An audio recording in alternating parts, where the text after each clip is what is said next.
Well, hey everybody, it's Kevbo Jones with another episode of the Wonderful World of Baseball Cards. Good to see everybody. Hope everybody's 2023 is going well.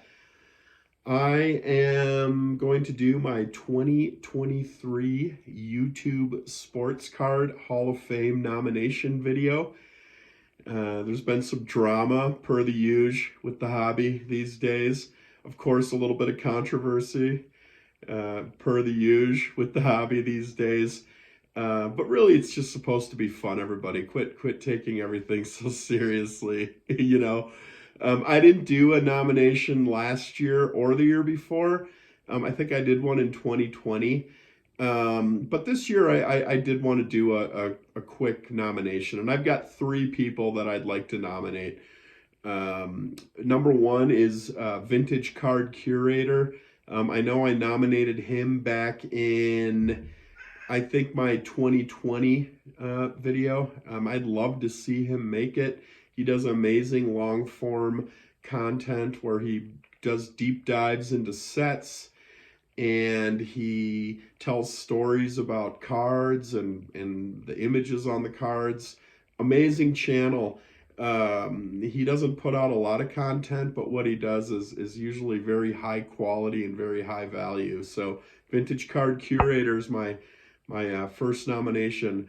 Now, my second nomination is a smaller channel, but a channel that I've been proud to be a part of for many years, Gourmet Breaks.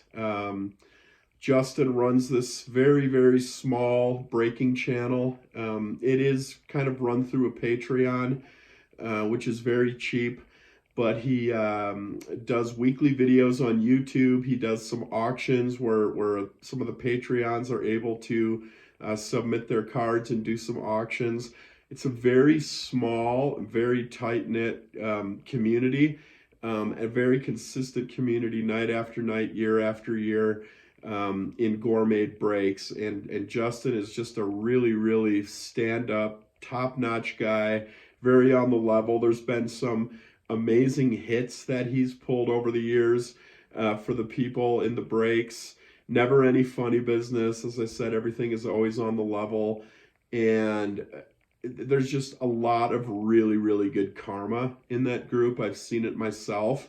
I don't really do breaks that often, but I did open a box of Ginter Chrome from, I think, 2020 and pulled an Aaron Judge auto, which I immediately turned around and sold, but because I'm just not an Aaron Judge guy.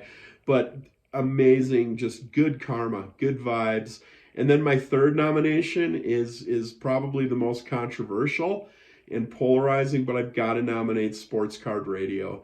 They've been doing content a long time. They are a true hobby watchdog.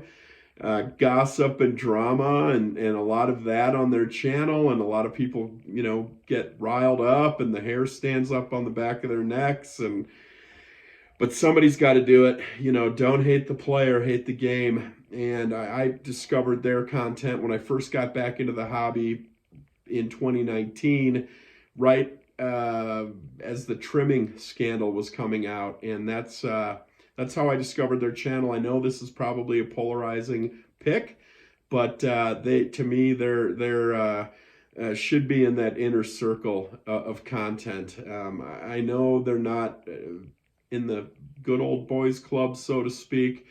I love the good old boys club, but I think they deserve a place in the Hall of Fame. It could be the Hall of Infamy, maybe, but they are deserving for the service that they do provide for the hobby, and the fair amount of good humor that they add as well. And they always punch up, which is good. You don't see those guys really punch down. They're punching up, so it's really good. So anyway, this is Kevbo Jones with the Wonderful World of Baseball Cards. It's good to see everybody. I haven't really been picking up too much this year at all as far as cards. I've been kind of picking up some records again and stuff because I do love my vinyl, but I'm sure I'll have something to show here in the coming weeks. But anyway, keep collecting. I'll see y'all soon. Later.